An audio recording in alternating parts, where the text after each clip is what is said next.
Ito ang oras ng panalangin, panalangin para sa pamilya. Ang mga petisyon na nilalaman ng panalangin ito ay hinango sa mga katuruan ng salita ng Diyos, ang Biblia. Ang salita ng Diyos mula sa Kolosas 3, Kapitulo 18 hanggang 21 at Efeso 6, talatang 4. Mga babae, pasakop kayo sa inyong asawa, sapagkat iyan ang kalooban ng Panginoon. Mga lalaki, mahalin ninyo ang inyong asawa at huwag kayong maging malupit sa kanila. Mga anak, sundin ninyo lagi ang inyong mga magulang, sapagkat iyan ay nakalulugod sa Panginoon. Mga magulang, huwag ninyong pagagalitan ng labis ang inyong mga anak at baka masiraan sila ng loob. Sa halip, palakihin ninyo sila ng may tamang disiplina at turuan ng mga aral ng Panginoon. Naway sabayan ninyo ako sa panalangin na ito. Salamat Panginoon sa biyaya ng pamilya na iyong pinagkatiwala sa amin. Tunay nga na ang pundasyon ng bawat pamilya ay ang matatag na pagsasamang mag-asawa.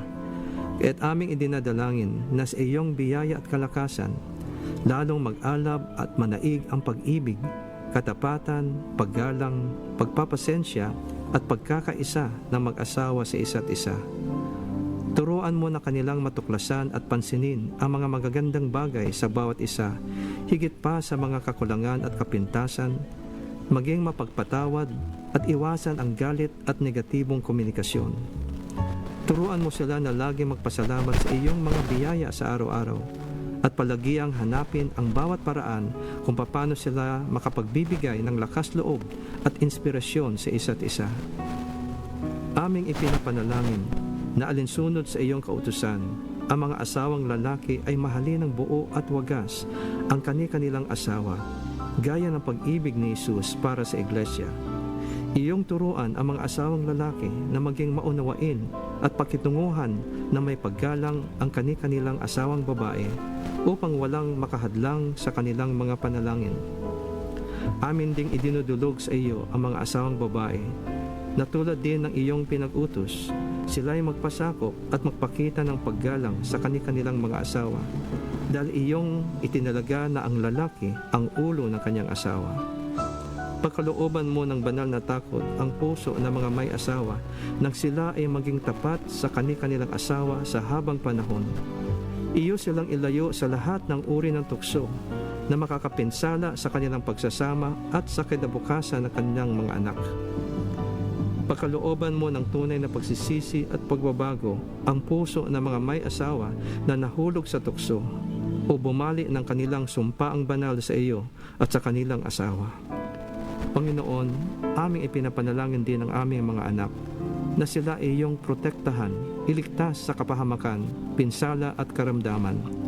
Pagkalooban ninyo sila ng banal na takot sa iyo at kakumbabaan upang kanilang igalang ang kanilang mga magulang at dinggin ang aral ng kanilang ama't ina nang sila ay mamuhay ng matagal na may karunungan at kasaganahan. Iyong pagtibayin ang loob ng aming mga kabataan, O Diyos, nang sila ay umiwas sa masasamang hilig at mga tukso ng kanilang henerasyon. Sa halip ay pagsikapan nilang maging matuwid, makatarungan, tapat, mapagmahal at mapayapa, magkaroon ng pusong malinis at marunong tumawag sa Panginoon. Pagkalooban niyo sila ng tibay na loob, nang pagsikapan nilang laging gawin ang matuwid sa iyong mga mata, maging responsable sa kanilang mga desisyon at kilos, at maging makumbaba sa pag-amin ng kanilang mga pagkakamali. Iyo silang turuang magtiwala sa iyo sa lahat ng oras at magtiyaga sa kanilang mga pagsisikap at maging matatag kapag nakaharap ang kabiguan.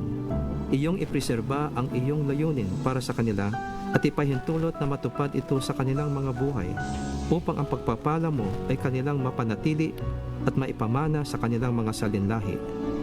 Maraming salamat o Panginoon sa iyong pagtugon sa aming mga dalangin na ito sa pangalan ni Jesus. Amen.